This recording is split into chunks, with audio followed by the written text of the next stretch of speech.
All right, welcome to Wait What, the show that exclusively explores mind-blowing topics to prove that magic is real and human beings are more powerful than they could ever know. I'm stand-up comedian KRYSTYNA HUTCHINSON, and this is my co-host, the coolest nerd in the world, Daniel Pinchbeck. You're also an author of 8 billion books. Well, how many? I mean, 4, I guess, 4 or 5. That's wild. That's so impressive. You're my smart friend, Daniel. So there's so many topics that we got for today that we'll probably not get to all of them. No, but sure. if you want to start us off with a favorite or one that's like on the top of your mind. Sure. Well, I mean, it was great. We did our first hangout last week, and we covered a lot of ground. But I was thinking about, a big subject for my work has been this idea of initiation. I don't know what that means for you, or if something you've thought about a lot. When I think of initiation, my first thought is like a kid dying at Penn State because a bunch of frat bros made him drink too many beers on his head. Right, like hazing. Hazing, right. I don't well, know okay, much. yeah, but that's actually not unrelated. Okay, good. Because, I mean, basically all these traditional societies around the world would put younger members of the community through some kind of ordeal. But it wasn't just to get blotto and see if you could survive like a million Jello shots. It was like to sort of experience other states of consciousness. Oh, that's way more fun than Yeah, PBR. and actually sort of have, direct experiences of, transpersonal, visionary reality and so on. And this is like still you find this in a lot of indigenous cultures. Oh, okay. And it was often very much like the young people it was almost like you couldn't really become an adult until you went through some kind of initiatory process. Is that kind of like a bar mitzvah? So, yeah. Except no psychedelics, unfortunately. I mean, I guess, those are kind of like, that's like a leftover, like a vestige or confirmation. Is that what, when you ever, Right. And quinceañera when you're 15. Yeah. Right? So like, for that, for me, that's been a very interesting topic to try to understand, like, what happened to the modern society? Like, all these cultures around the world think these indigenous and traditional cultures found it really important that young people went through kind of visionary experiences. That could include, taking a psychedelic plant or doing in Australia, the Aboriginals were doing something called a walkabout. What's that? They would just be like sent alone into the, into the wilderness. How old? I think like 15 or 16. There's some films about it. Actually, I think Nicholas Roeg made a film called Walkabout from the 70s. Yeah, I mean, you basically find it, I mean, it took different forms, but actually like this culture in Colombia that I visited called the Kogi, super interesting indigenous culture. They actually have a small group of young boys are recognized as being like the future like elders and shamans and teachers of the community. Whoa. And they spend, I think it's like 6-7 years in a dark retreat where they don't actually see the light of day. And while they're in the darkness, they're taught like all of the sort of metaphysical ideas and practices of the community. And then they're able to kind of be the leaders in a way. And that doesn't psychologically fuck them up? It doesn't seem that it psychologically fucks them up. I met a few of them, and they actually seem totally. Oh my God! Probably more grounded than your average New Yorker. Yeah, I mean it's basically the idea is that initiation has like a few stages. Like Joseph Campbell, right, like wrote about it. Like the idea is that you do something that like separates you from the normal community, and then you're in sort of this different like a liminal space. And then you kind of go through something, like some, series of experiences, vision, that should lead to some kind of visionary insight. Brought on by psychedelic, or it could be a psychedelic. It could be fasting. It could be like wilderness, kind of like being alone on a mountaintop for a week or in a cave or something. But the idea is that you bring this knowledge that you've gained back to the community, and the elders of the community are the ones who sort of like sit with you, and they hear your visions, and they kind of then interpret those visions for you. Like they give you a sense of like your context, like how what you discovered fits in with the knowledge of the group. That's amazing. So they're basically quieting their mind in a way, so to allow more powerful, intuitive senses to come through. Yeah, I suppose I don't know if I'd say quieting, but yeah, I mean they're basically accessing kind of another dimension of knowledge or something. Do you know an example of piece of knowledge that they would come back with? Yeah, one example is this book, Black Elk Speaks, which was about a Lakota shaman when he was a young boy. Sometimes you have an initiation announces itself through like a sickness. So he had a terrible illness and sort of hovered on the brink of life and death. I think he was quite young, like 9 or 10 or something. And during this period, he had all these visions of the sort of Native American gods and what would happen in the future and so on. And so when he got better, the elders heard his visions and they thought they were important for the whole community. So they acted out all of the visions. They created like a pageant. So it's like in our society, if somebody gets sick and has a bunch of visions, they're thought of as like psychotic. Right, let's give them meds. Yeah, well, let's give them meds. We don't recognize that there might be something like profound or value. Oh, that's a shame. Yeah. Wow. Have you ever had a type of initiation? Yeah, well, I think a lot of people, in our kind of postmodern, kind of neo-spiritual culture begin to realize that it's something they didn't have, and then they find it in different ways. Gabe, could you put that book cover, the Biology of Transcendence, up? It's a really beautiful book by this guy, Joseph Chilton Pearce. And the sort of theory in this book is that we have a sort of neurophysiological need for kind of initiatory experience. Like it's actually hardwired into our neurology. And that's why like when people become like adolescents, teenagers, they feel this like deep yearning, like they feel there's something really important that they're supposed to do. And often when they talk about this feeling of like this thing they're supposed to do, they like they put their hands on the heart. So it's very heart-based. Wow. I wonder if that coincides with like hormonal surges in a person, like or if anything, if that gets blamed on that or something, because kids don't get taken seriously in that way at all. Like teenagers are not as respected in American culture anyway. Yeah, that's part of how our whole thing is like super fragmented, But yeah, it's hormonal. But I guess his perspective is it's almost like the sort of like the sort of wetware of our brain can't reach its like full functioning until we've had some kind of like transpersonal or transcendent experience. And essentially, without it, people are kind of trapped in a kind of perpetual like adolescence, like they're like kidults, like I know a lot of those. Dated a lot of those. Yeah, of course. Let's say somebody like Donald Trump is like the ultimate example of a kidult. So they age, but they're still in that sort of me focused, that self-focused thing. And the idea is that once you have this, go through a transpersonal initiatory, journey, you have a bit more of a context and a bit more of a higher knowledge, and then you can actually in a tribe, tribes are very tightly, and they have to all really function together. They don't feel that you can be an adult member and have like adult responsibility until you've had some kind of transcendent or visionary experience through initiation. That's amazing. So it's humbling. And grounding, which a lot of people need. And it makes you feel that beyond your individual self, there are things that are more important that may include, your whole community or your culture or nature or something like that. Yeah. If I wanted to do some sort of initiation experience, what would I do? Could I just go into the woods with no technology or? Yeah, I have friends who lead vision quests, and they have people do exactly that. What's a vision quest? A vision quest is where they just like set you up on like a mountaintop or in the wilderness. Oh shit! You create like little pouches out of like tobacco leaves, and you put them around you, and you just spend could be 3 days without eating or drinking anything. Whoa. Okay. Wow. Or even more time than that. But there's all sorts of sun dancing is another form of initiation, and now there's like a modern sun dancing was only men. That's like. Do you know about sun dancing? No.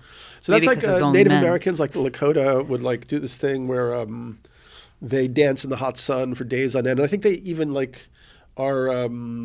put hooks through their pectoral muscles and hang them from trees. Ooh, juicy. And the idea is that they're giving their energy to the earth and their blood to the earth and so on. But now there's a moon dance, so there's a modern version for women that one of my friends are involved with. Oh, I do moon circles with my girlfriends. Yeah, that's a slightly different thing. But there's also visionary plants. Is one way to have a kind of initiation experience. Oh, like a psychedelic? Yeah, like ayahuasca or peyote or whatever. And then, there's just, you you can even do it through yoga, meditation. I mean, whatever you do as a discipline that kind of takes you outside Beyond of yourself. So, I mean, I think that was one of my discoveries, I guess, even writing my first book, Breaking Open the Head, was that, modern society had lost any kind of idea of initiation. But we were on this quest for a kind of initiatory experience, like culturally. Yeah. And so that's like when you see like the whole psychedelic renaissance happening now, it's like, or like the huge popularity of like meditation and yoga and esoteric stuff. It's all this desire for kind of a rediscovery of some type of initiation. But kind of what I think is also lacking. Now we have many, many people going through, let's say they go do ayahuasca or they go through these meditation retreats or they go to Tony Robbins and walk on hot coals or whatever.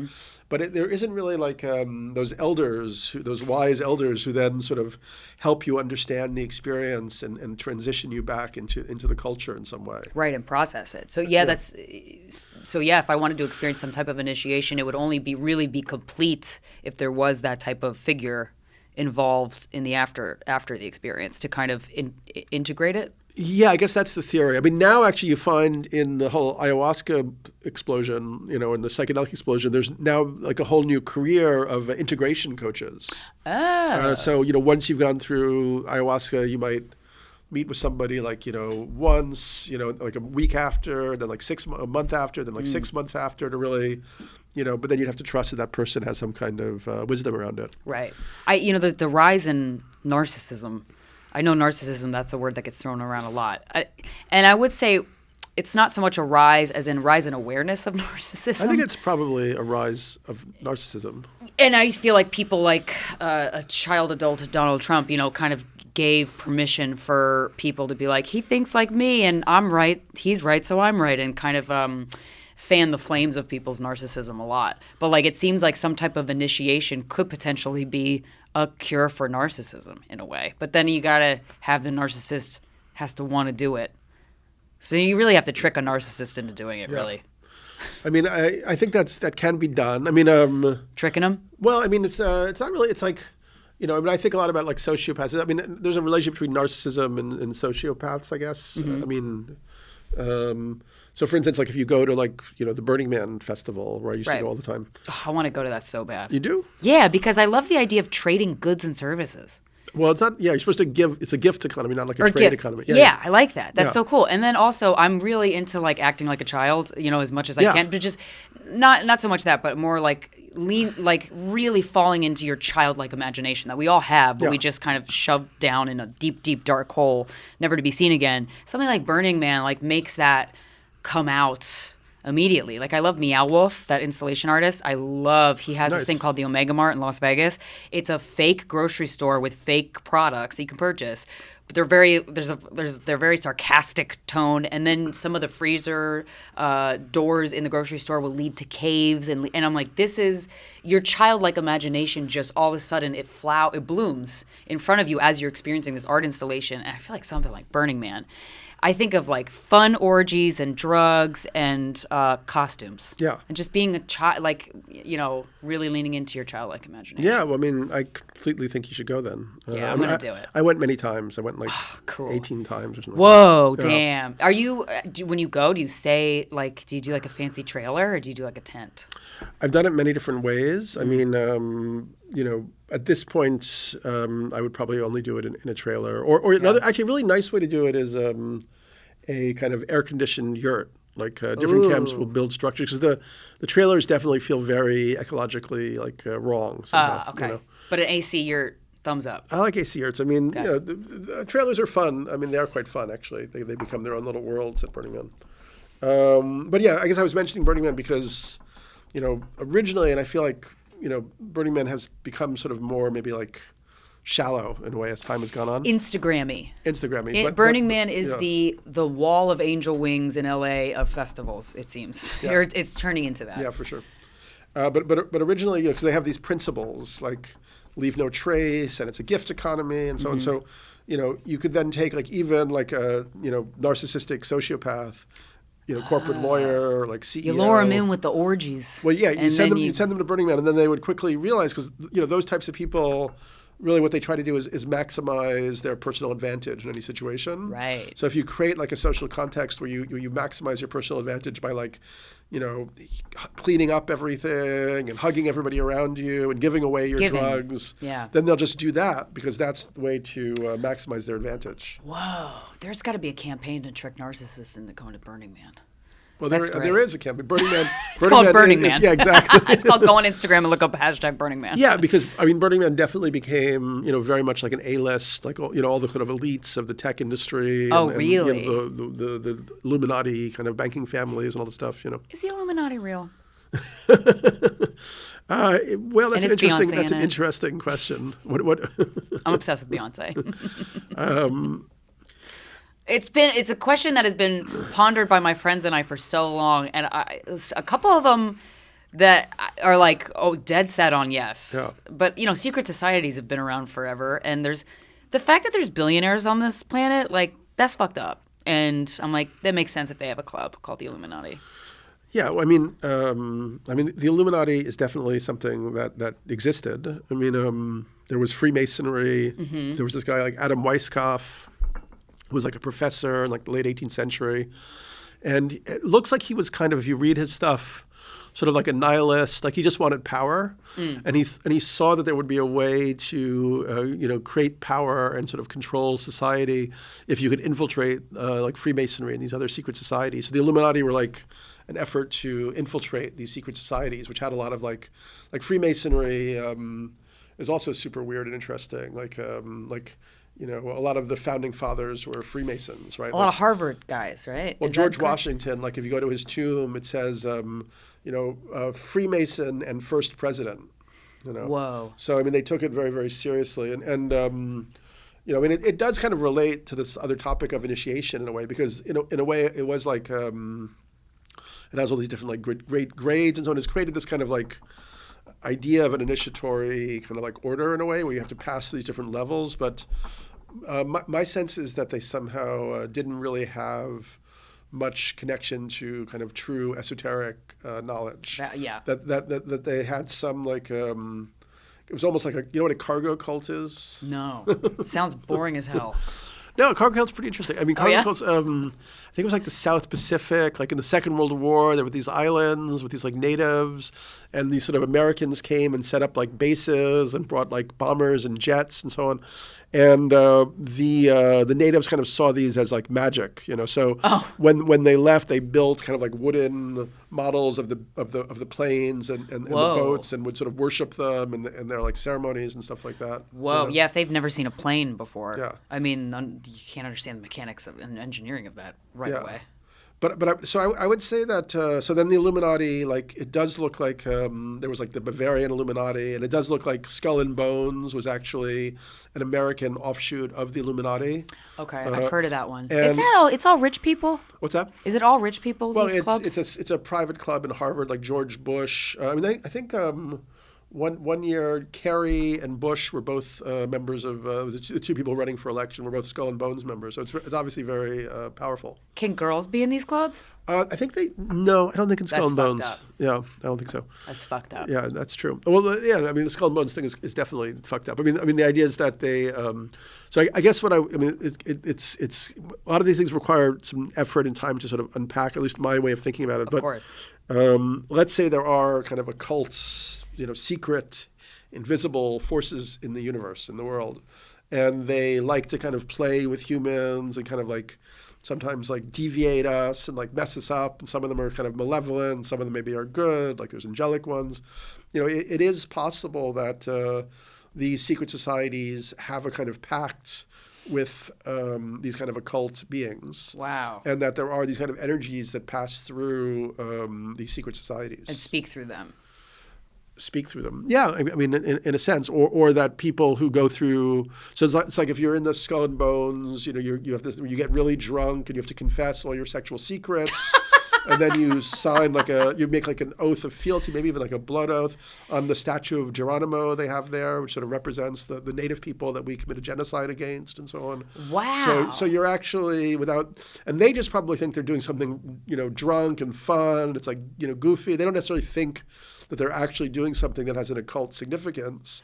Yet it could be that they're actually being, linked to an occult these kind of beings, lineage. These energies. Energies, yeah. So is the getting wasted and spilling all of your sexual secrets, is that ever used as leverage against these people in the way that Scientology is like, come to my office and tell me all the things you fucked up in your life and I'll hold it against you when you act the way I don't want you to act? That's a good question. Well, they would have all been in their like 20s. I mean, they would have been like college students, whatever. There's a lot of sexual secrets for college students. Yeah, who the hell knows? But I mean, certainly, as we've seen with like Jeffrey Epstein, Jeffrey Epstein was all about like compromat, right? He was like, what's that? Compromat? It's basically getting compromised sexual information to use against a powerful person. Okay. Yeah. Similar to the way Scientology like uses stuff against you. Yeah, like, exactly. Yeah. So it is a leverage point for sure. Oh, damn. Yeah. Well, I'm bummed that girls can't be in this group. Not that I want to be in that group, but like, it seems powerful. Something I wanted to ask you about was something that you've done a lot, more than I thought. I have the DARE program fucked a lot of me and my generation up in that it scared us from drugs, and I have all of these ideas that are getting debunked as I get older. But one of them is that like I know certain drugs like LSD, there's examples of famous people frying their brain on them, but like they have to do them a shitload of times, I presume. Things like DMT. DMT is something I thought you could only do once, and then your brain and nervous system would get, for some reason, I don't know where I got this, but probably DARE, would get fucked up. You said you've done DMT 18 times? Oh, I don't know exactly how many. Oh, okay, but like a bunch, more than 10. Yeah. Yeah, well, I mean, going back to the point you just made, I mean, I actually would say there are dangers to psychedelics, and I would say that actually I, experienced some of that myself. Like there was a time when I feel that like, because now, like with the psychedelic renaissance, and psychedelics have gotten so much positive press, and there's like this huge effort now to kind of normalize them and make them into healing tools and legalize them and therapize them. Yeah, and a lot of the evidence, is really amazing. Although not all of the kind of tests are going so well. Which is important to look at the bad stuff so that we can get an honest overview of what we're in for. Yeah, like Compass Pathways is like, a $1 billion company that like people like Peter Thiel have invested in, a lot of Silicon Valley kind of libertarians. And I think they just did an initial study with psilocybin. And some people were very freaked out by it and actually felt that it didn't help them at all. The psilocybin made them, fucked them up? Yeah. Well, I mean, is it an instance where it shows you trauma that you didn't know you have? I mean, that'll freak somebody out. However, you could argue that is very healing if there's integration afterwards. And yeah. I think that, from my perspective, there's a lot of potential benefit, but the jury is still out. And I would have to say that, I had a trajectory where I became kind of like, because I wrote that first book, Breaking Open the Head on psychedelics, and suddenly I was seen as like the next Timothy Leary or Terrence McKenna. And then I was going to all these festivals, and I was doing a lot of, psychedelics, and I was doing a lot of them in, somewhat unprotected scenarios and so on. What's an unprotected? Well, like not in a shamanic ceremony, not with like some guide or whatever. And I think it actually had negative impacts on me that it's taken me a while. I think I became too impulsive in some ways, like quick to get angry. Interesting.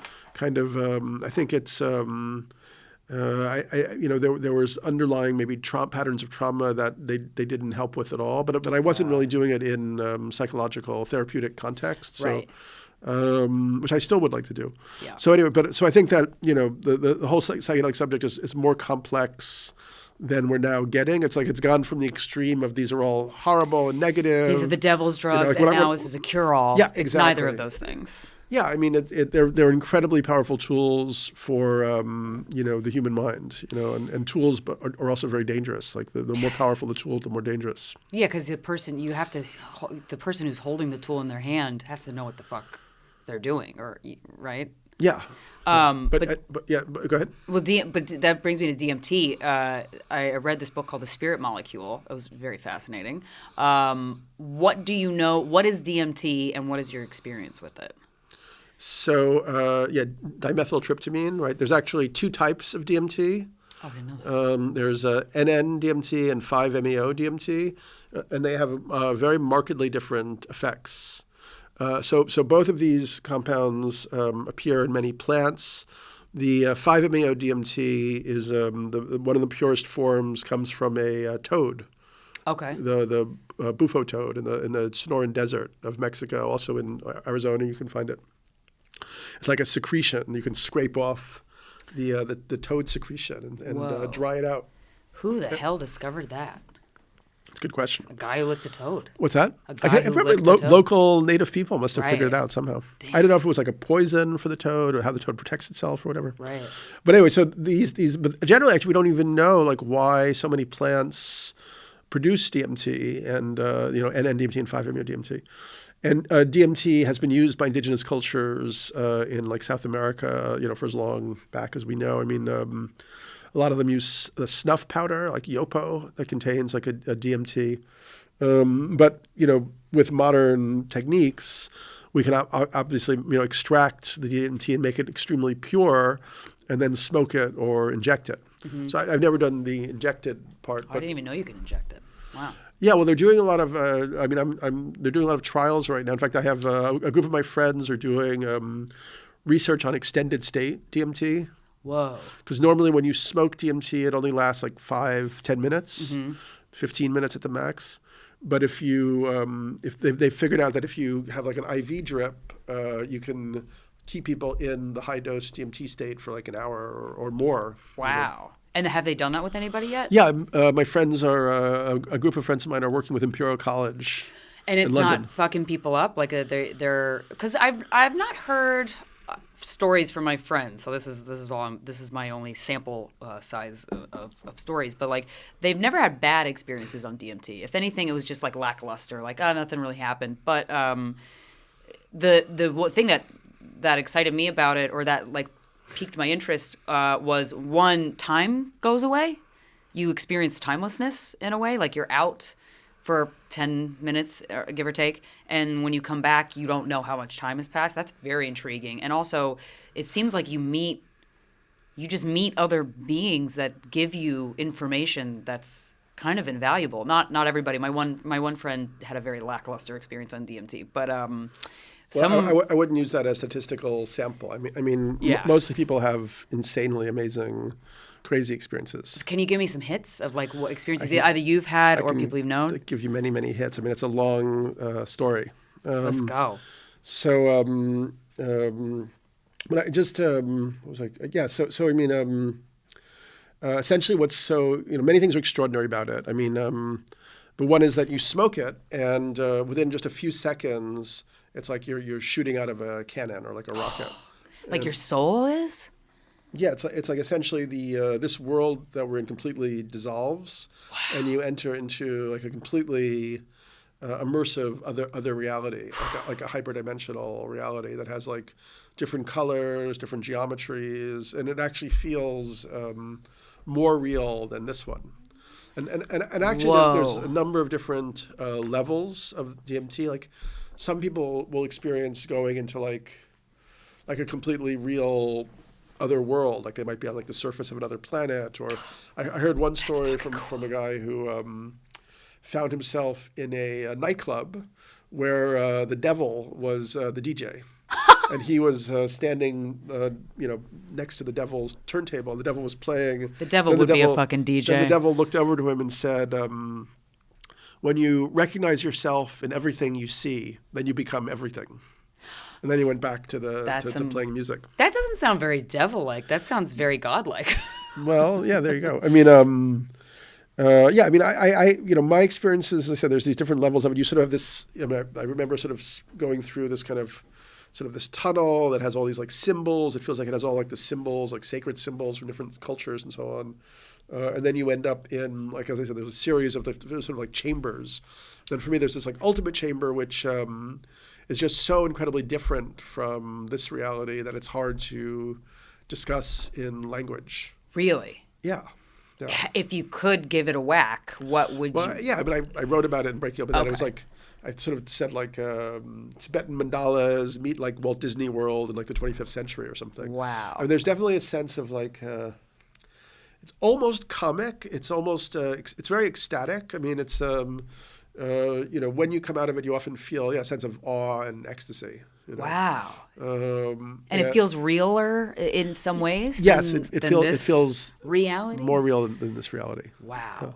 Wow. That sounds way fun. Yeah. No capitalism there. What's that? No capitalism or starvation there, or like all the terrors of planet Earth. Right. I mean, often people feel, but then as I said, there's these different levels, and then there's sort of maybe this final like arrival chamber or whatever. But people feel that they're like beings who play with them. Like Terence McKenna talked about the machine elves of hyperspace, Nice. who often seem to have these kind of devices, these like constantly changing. They're like trying to give you these like sort of Fabergé eggs made out of like molten geometries or something. Wow. Have you ever been given information about your life or life in general from these experiences? I have never found that DMT. So DMT is also a part of the ayahuasca brew. Okay. You knew that, right? Yeah. I did now. So the ayahuasca is made up of two plants.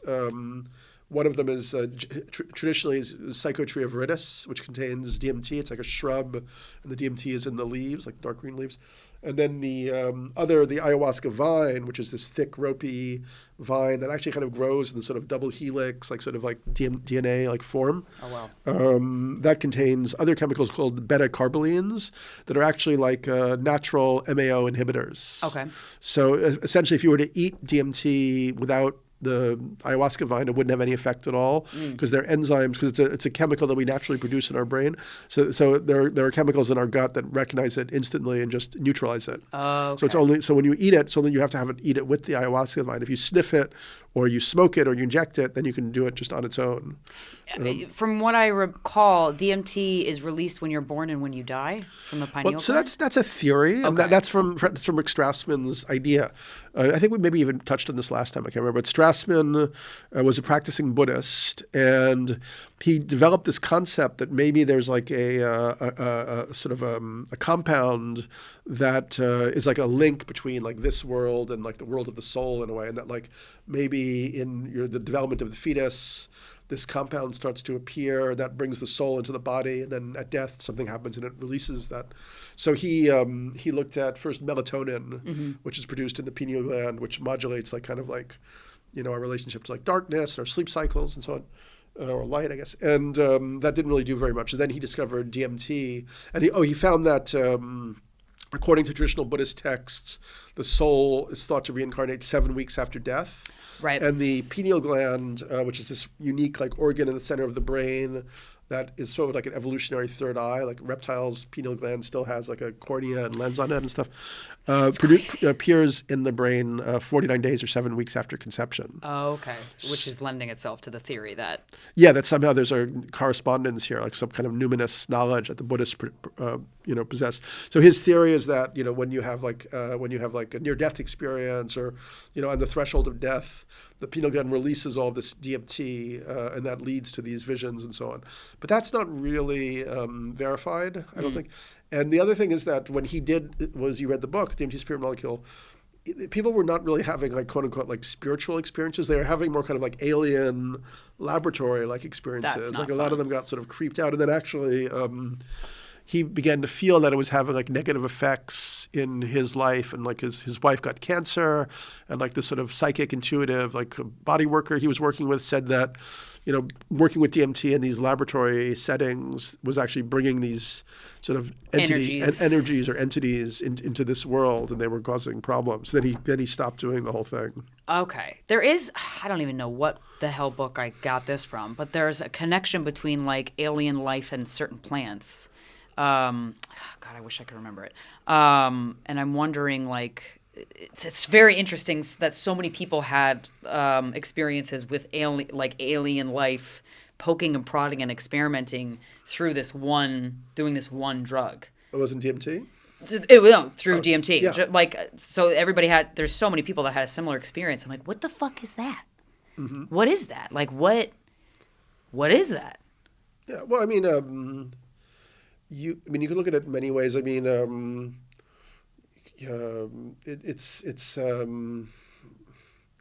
yeah, I think that's it. Sometimes things are a little bit mysterious. That's true. I know. But there's maybe like an an other that's like trying to interact with us and or interacting with us in some sense. And our minds are very limited, so we perceive it as something like an experiment or something like a poking or prodding. Yeah. But that's just like how the best that our minds can do. The human mind. Yeah. I forget if we touched on this last time, but I was just talking to my friend about how this concept that the human brain is designed to not grasp certain concepts. Like, we just can't grasp certain giant ideas. Like, when you think about how big space is, and you kind of just get a little dizzy and your head hurts. Yeah, so I'm like, wow, we're a little, and I've heard Laura Lynn Jackson describe this as what kind of when we enter a human body, when we're born, we have a dunce cap that gets put up over our spirits. And a lot of times people with like psychotic illnesses and stuff, it's like their dunce cap is a little tilted so that too much stimuli is getting in, and you can have something like schizophrenia. Because it's just information overload that a human mind is not capable of handling all at once. That sounds kind of accurate to me. Yeah, it was very intriguing. It felt right. Yeah. I mean, I had another friend who did DMT for the first time. She was like a very powerful woman who like built like a big online like fashion company and stuff like that. And she had a horror experience, which I've also heard from other people, where essentially she felt that she was like in this sort of like crib with other beings. They were being watched on for these other beings, but it was like it took like they couldn't get out of it. They were locked into it for like what felt like a century. Oh, that's not good.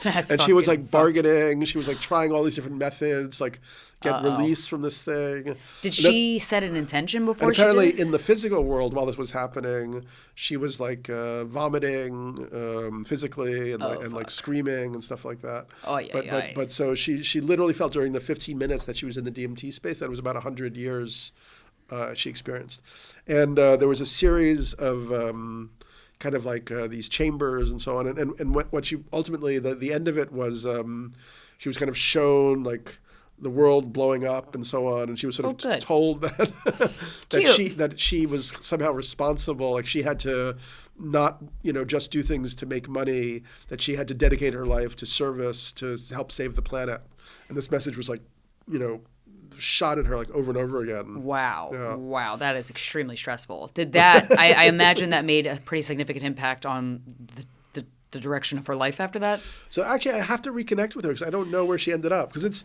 you can have the most powerful experience in the world, but that's why the problem is that we don't live in a culture that supports kind of like what happens after the breakthrough. Right. Yeah. And you is there any way to direct what kind of experience you have, and either in the good category or the bad category of DMT before you do it? Like, does setting an intention work? No. Fuck. I've never found it work. I never found it worked for ayahuasca either. Okay. People always say, oh, you have to like set an intention. But I think it is kind of like, a little bit it is kind of a culmination of like your life process in a way. So like, if you've lived like a, healthy, decent life and tried to help people, you're more likely to have a healing experience. But I've actually also known people who, were dedicated to healing and the medicine and had many beautiful experiences with it, and then hit a wall where suddenly they had horror experiences on it. Oh, yeah, the horror. Have you had a horror experience? Oh, yeah, many. And what does that look like? Well, I'm like a weirdly constituted individual because I sometimes think that like if you can survive them, some certain types of bad trips are actually the most valuable. Yeah, like you I learn. understand that. It's almost like yoga for the psyche or something. Right. Like once I haven't done ayahuasca very much for a number of years, but the last real time that I did a bunch of ceremonies was in Peru. Just in a very small thing with a famous shaman and one friend and his apprentice. It was a very small group. And one of the ceremonies, also we were doing a dieta, so I was working with another plant at the same time. I think it was called Oyo or something. I can't remember. But anyway, one of the ceremonies, they were hit by it too. The shamans were reeling, but I felt like it was almost like hooks were like tearing my mind apart. And Ouch. I was like, I'm never going to get out of this. Like, I'm permanently like insane. And there's like nothing left. But then after the ceremony, it all kind of like reconfigured, and it almost felt like sort of like strange, like a yogic experience for the brain. They were breaking open your head. Exactly. They were actually like tearing apart my psyche. Daniel. Wow. And were you scarred emotionally from that? No. Good. No. Okay. But I think, it's a very deep discussion, which we discussed a little bit last time. Like, there's so many different types of trauma and how you respond to those traumas or whatever. But I mean, like, and Carl Jung talked about how like the wound is the gift in a way. So like, some people have certain configurations that allow them to deal in a way that's not even problematic with certain experiences, but then maybe another experience that somebody else would have no problem with is really difficult for them or really destructive or something like that. Yeah, and the types of traumas, you can be dealing with generational trauma that you don't even know about. Or well, you always are, I think. Yeah, ancestral trauma or trauma from past lives. And yeah, that's another one. When I read Dr. Brian Weiss's book about past life stuff, and he detailed all these clients figuring out the ailment that carried through to the next life had roots in a previous one, and you're like, what? Humans are fucked. Yeah. There's so many different ways we can be fucked. And so, these healing modalities are very intriguing. Yeah. Around DMT, I have a bunch of friends who are really on the cutting edge of research right now. There's this one guy who we should have talked to on the show one time, Andres Mielsen. He has something called Qualia Foundation, and he's investigating the phenomenology of DMT states. Okay. And he's actually kind of like analyzed, because as I said, like, there's these different kind of like, how would you say it? Like stages or dimensions of the experience. And they actually have different visual corollaries, different geometries that you feel embedded in. And to his credit, it must be quite courageous work, but he's just done many, many experiences. He and his co-researchers to map out. So it's like they're doing a cartography of the DMT space. So each trip has the potential to be in one of these categories. Yeah, or multiple, or pass through multiple of them in one trip. You really don't know what you're going to get until you do it. You don't kind of know what you're going to get until you do it. Right. Yeah. Wow. But then another friend of mine, he's a wonderful guy, quite wealthy, who's very intrigued because when he did ayahuasca and other experiences, he really was convinced that he came into contact with entities that were like outside of himself, like even like an alien? Yeah, not a ghost, or a deity or God or the devil or something. Okay. And he wants to see if it's possible, using these extended state DMT experiences, to validate the existence of entities that exist in these subtle or infradimensional realms. Yeah. How do you validate that? So that's a great question. One of his ideas is to have, have people ask questions of the entities that they meet, but have maybe a little interview, a little Q&A. Have a bunch of people in different rooms going into the experience at the same time, see if they encounter similar entities, seek to have interactions. Does he need volunteers? Yes. Because I would do it. But you need to be, at the moment it's all being done in England, so you have to be on the English health system. Ah, damn it. Yes. In fact, he wants me to do it, but I can't do it because I'm not part of the English health system. I don't actually know if I want to do an hour-long DMT. Fuck it. The mentality that you said earlier of like, these bad experiences with psychedelics and DMT, if you could survive them, there's a lot of strength to garner from that. I'm the same attitude. Yeah. But also, too, like, because I experienced a lot of emotional terror as a child, I'm like, nothing. Give me what you got. Yeah. I can handle it. It's fine. All right. Well, it might suck, but It's time to send you to shaman school then. Well, and I wonder too. I would love that. A guy who read my Turkish coffee grounds did say I was very Mother Teresa-like. Really? But if you go into any of these, was that in Turkey? No, he was from Turkey though, and he had the thing that heated the sand imported from Turkey, and he explained it to us. But if you go into one of these like a DMT trip, because I really want to do it. I want to do it on the show. I want to show. Sure. I want to do it. Yeah. In front of the camera. But if you go into it with this mindset of like, no matter what you experience, if it's good or bad, if you feel like if you're never gonna get out of it, you are. So don't gotta worry. Yeah. Can you really quell that fear? Like, or does all of that prep work mentally and emotionally go away once you're experiencing the drug? Well, yeah, once again, it's somewhat individual. I mean, I definitely, feel there's always a little bit of fear, even if you're aware, but, even if you've done it a number of times or whatever. Yeah. I also did want to mention that there's the world, this is, we all been talking about the entities and so with the NN-DMT. Then you have the whole experience of the 5-MeO-DMT. Okay. Have you heard about that one? No. Really? Oh, well, I might have read about it in the Spirit Molecule, but it's No, you didn't talk about that. Okay, yeah. I was like, I don't remember it, but it's possible he touched on it. So 5-MeO is more of an experience of the void or nirvana. Ooh, that one I like. So no devil can like poke at you. Yeah, so basically it's like an experience of like infinite bliss and extension. Okay, that one I want to do. But and so like when you come back into your body, and once again it's also quite short, you remember often like these sort of crystalline white kind of mandala-like geometries that go off into all directions forever. Okay. But it's not like it's like you are that. Okay. Infinite You're one extension. with everything and you're connected. There's no ego. There's no self. So there's an experience without any experiencer. That's amazing. Yeah. So have you done that one? Many times, or enough. And would you say it's blissful? Well, I would say the experience is amazingly ecstatic. For the high point of it, and then a little bit. I found. I mean, it's actually very interesting. I find often that women have a little bit of an easier time with it than men because it's Thank sort God, of. we need one thing. Yeah. Go ahead. I think there's many things. Yeah, a couple. Because it experiences like total surrender. Awesome. Yeah. And that would make sense with masculinity and femininity, how that lends itself. Yeah. So, and some people describe it as like an experience of infinite love, infinite bliss.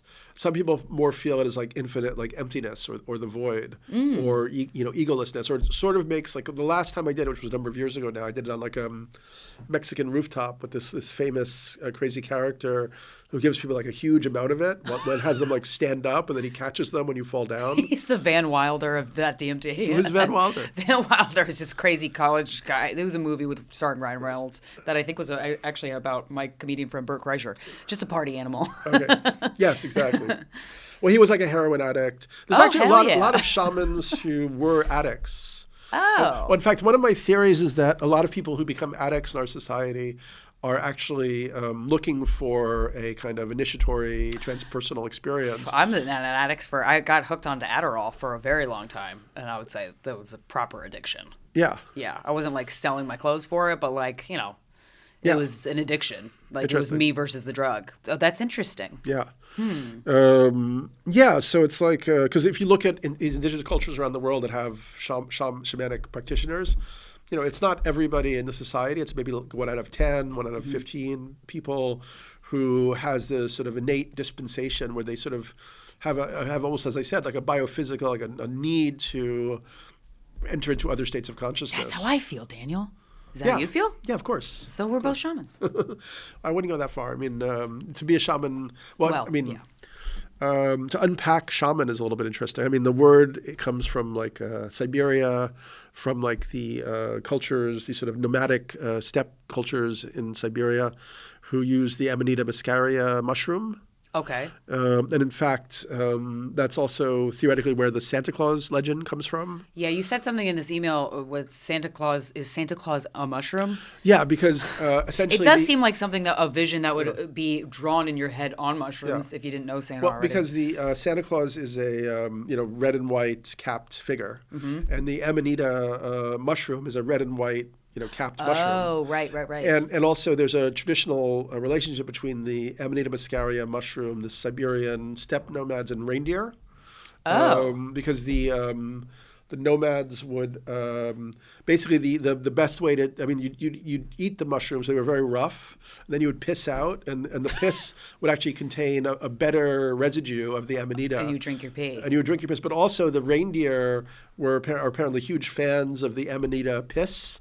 So when they wanted to herd the reindeer, they would just pour a little of the Amanita piss on the ground, and the reindeer would come from like miles away. Would the reindeers have is it psychedelic in nature, this type of mushroom? Amanita, yeah. Would the reindeer have psychedelic experiences, and that's why they freaking fly? Well, I mean, I think if you look at the flying reindeer and the red and capped being bringing presents from the other world, it's clearly a kind of, a lot of Santa Claus is somehow related to this Amanita muscaria shamanism complex. So a shaman is somebody who has like ethereal knowledge. Yeah, so there was a book by this guy, Mircea Eliade. Shaman is what's it called? Archaic techniques of ecstasy or something. They're like the technicians of the sacred for pre-literate people. Okay. So they're the ones who have like knowledge of the spirit world for healing. Sometimes also for other purposes. What's a technique? What's that? Are these techniques that like a person could do to kind of reach? Sure, like soul retrieval. I've heard of that. Yeah. Is that that's a meditation? It's a specific No, it's a meditation? practice. Like sometimes people their souls get lost. It could happen through encountering, through a dream or whatever else. And the shaman, has the ability to go into a trance and go and kind of like retrieve the lost soul and like bring it back to the body. Oh, so a shaman is needed in this process. Yeah, exactly. Okay, Yeah. so you can't retrieve your own soul. Some people can. Okay. You can try. Certainly. But that's one of the kind of specialties. Or the shaman would also, often they would even just do very prosaic things like figure out where the tribe was going to hunt the next day. Like they would look for visions of like where the animals are. But that terminology comes from this region, and obviously all these other cultures have different names, and the practices are slightly different. Like in West Africa with the Bwiti, the ones who had that knowledge were called Nganga. Okay. The Kogi people, they're Mamos, and they all function slightly differently. In the Amazon, a lot of indigenous cultures used ayahuasca, but it was very much like a warrior practice also. Like the ayahuasqueros would hunt their enemies on the astral plane and shoot poison darts at them and stuff like that. Would it work? Would they get them? I believe probably yes, probably some of the time, yes. The astral plane. What is the astral plane? I've heard a lot about it. You can reach it in meditation, or you could try to kind of connect with it. It's something that exists in parallel to this, to life on Earth, to this reality. Is that accurate to say? Yeah, it's kind of, I guess, the dream realm. Okay. Yeah, it's like the realm of like spirits, I guess. Oh, okay. Yeah. Okay. So the astral plane is what you kind of access, like a medium can access that. Yeah. Yeah, that's what's out. I have heard a story from someone who listens to Guys We Fuck. They wrote in because I was, I was asking for, what have you guys had a woo-woo experience, essentially? A woo-woo experience. And one girl wrote in saying her friend, who's a guy, had a dream that him and his friend that he hadn't talked to in a couple of years, no falling out or anything, they just hadn't talked, and he had a very visceral dream of they were hanging out on a mountain, and then when he saw him next, he's like, this is so weird, but I had a dream, and he's like, we were hanging out on a mountain and talking. They had the same dream, and they had the same experiences, and so that I would chalk up to an astral plane meeting, Absolutely. and then retaining it for when you're awake. Absolutely. How do you access it not through psychedelics? Like, is there a way to access it? Yeah, I think we even mentioned like lucid dreaming last time, Right. certain meditations or whatever. Do you lucid dream? I think I was mentioning last time that it's like something that I have done, but not as much as, I would like to get, I think, maybe I was talking a little bit about the Tibetans have a whole science of lucid dreaming. And like a process on how to access it? Yeah, exactly. Oh, like okay. when you at night you do meditations, like symbols on different chakra points. Oh. They believe that the energy of the dream moves to different chakra centers. Like the early part of the night, it's like the throat chakra, which is like communication. So you put like a symbol on your meditation on the throat. And then Visually in your head, you put it. Okay. Exactly. Then later on, you move it to like your heart and your belly and down to your root. The morning dreams are more like root chakra dreams. You just put a black dot on your root chakra. Oh. But when I was doing that, I was having all sorts of lucid dream experiences. The dreams were really opening up like accordions. Wow. But I had to do it it was actually just. I stopped because it was becoming like a job, like waking up during the night, remembering the dreams and all that stuff. Oh, right. You have to write it down and all that. Yeah, exactly. Did you gain anything interesting from your lucid dreams? Yeah, that was many years ago. And I wrote about those experiences in the first book, or maybe in the second book too, but I don't remember so much. Not to shift around too many topics, but some of them were, I was researching at one point the alien very, very deeply, and I had like some dreams of different like aliens, like the gray aliens and stuff like that. There was in my COVID lockdown free time when I was trying to get to all the alien documentaries, there was one that stood out of this group of meditators that go. I think it was in Arizona. They meet and they meditate, and they can actually call in aliens, and you can like see the lights hovering above you. It's not every time, but do you know anything about that? Sure. What the fuck is that? That's insane. Yeah. That's a wait what? That's a drop everything and look into that. Yeah, I have friends who've done that work. They have. Yeah, it's this guy Stephen Greer, who is a sort of ambiguous figure in some sense. How so?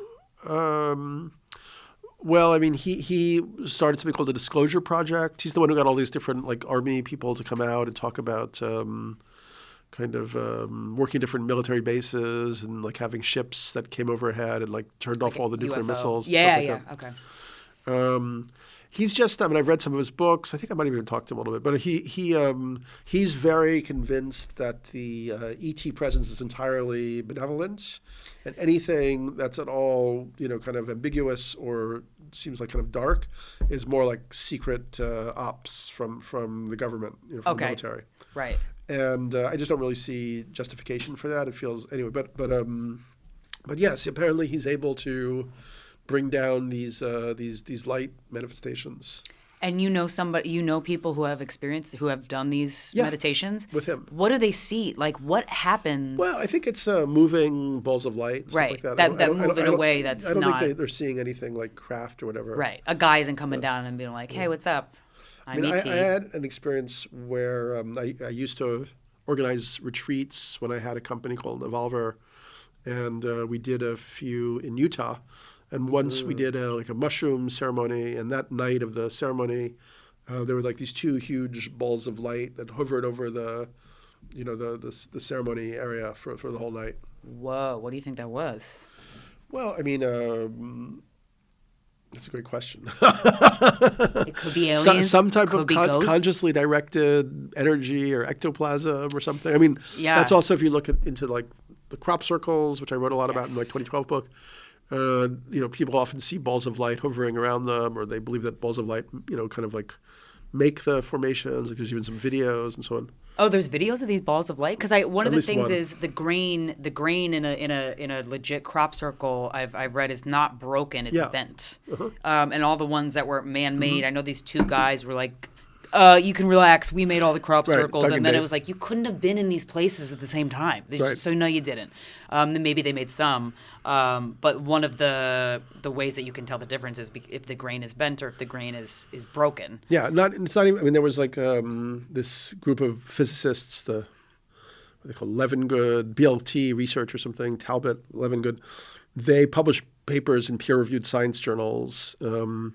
That showed that there were kind of anomalies in the crops, in the crop circles. So they weren't, as you say, they weren't just pushed down.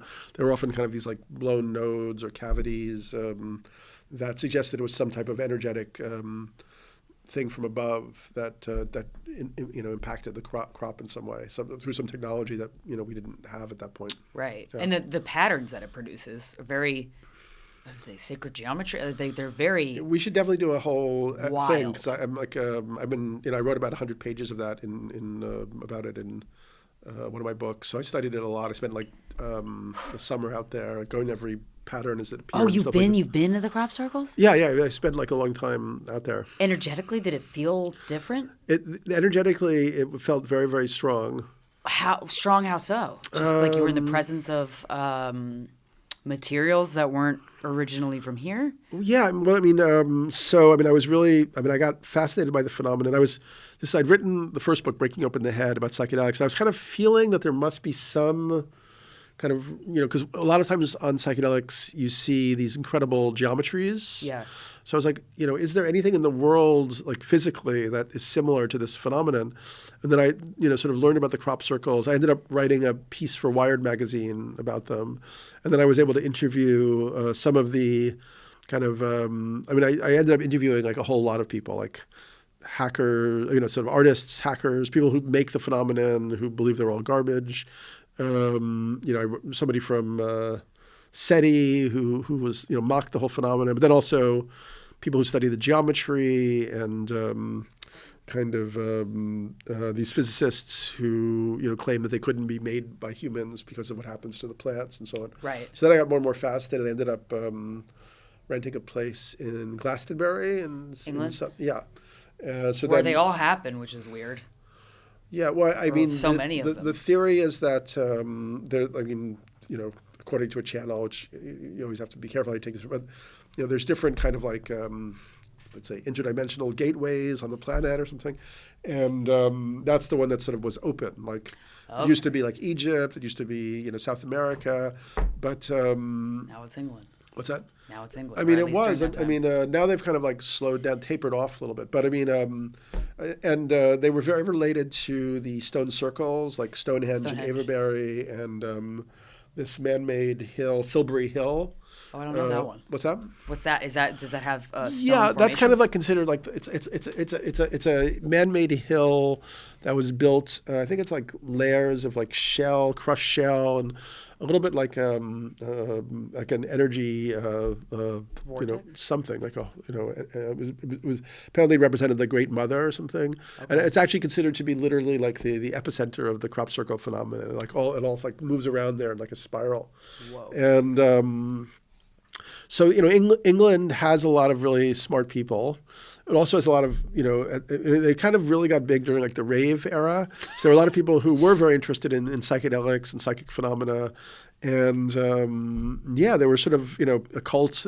England has a lot of ancient occult traditions too. Mm-hmm. So there were like a lot of sophisticated minded people who had the ability to go and like study them. Like I have one friend, John Martineau, who I think it was from like the Guinness beer family or something.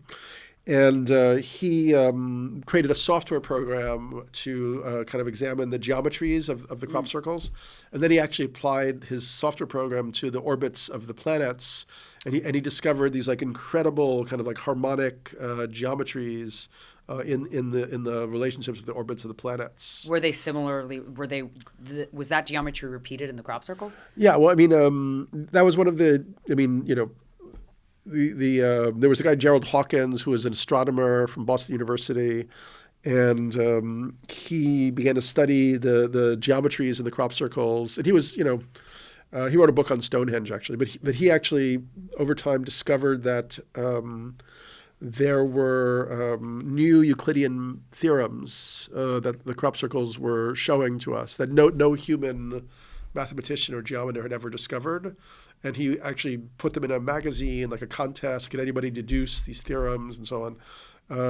He obviously he became convinced that it was almost like another intelligence was like playing with us and showing that it had this like other knowledge or whatever. Has there been messages from like spelled out messages from these crop circles that you've and anything? Yeah, I didn't know we were going to go into this whole area. I would have had like pictures. We could do a whole episode. We should definitely do a whole episode. Because I definitely want to talk to people who also have claimed to have been abducted by aliens, because that is for sure very fascinating. Yeah. But like, what's a message what's one that stands out to you? I would say that there was a consistent message throughout, and once again.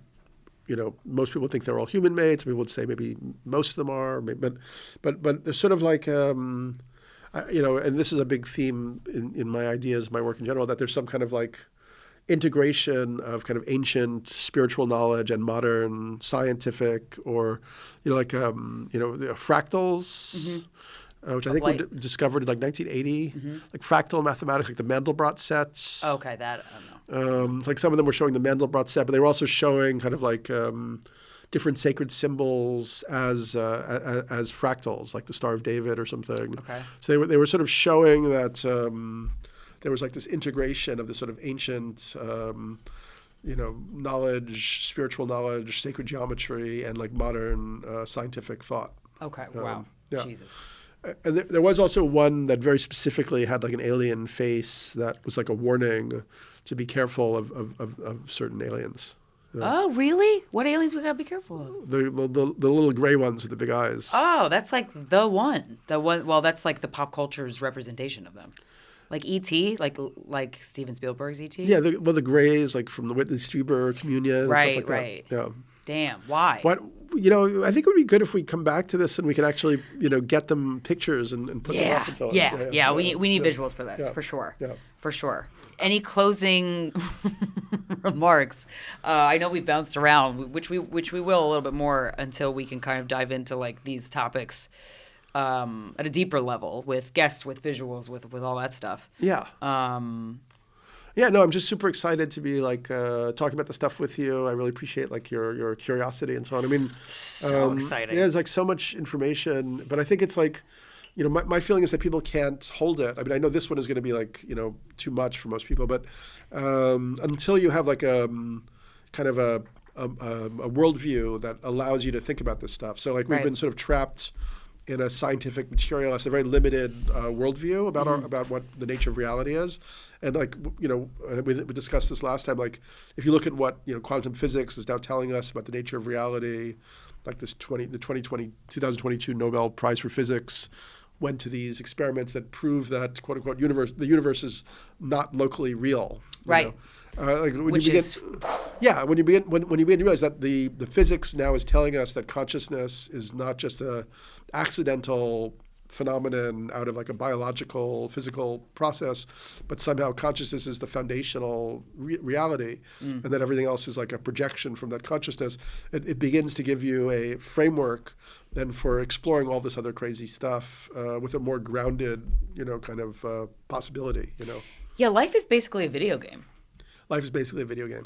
Shit. And then anybody listening, if any of these topics are things that you have personal experiences with, okay? Yeah, DMT experiences, alien abductions, crop circles, energetic. Ghosts, yeah. All these phenomena. If you have an experience or a story with any of these phenomena, I want to hear it. We want to hear it.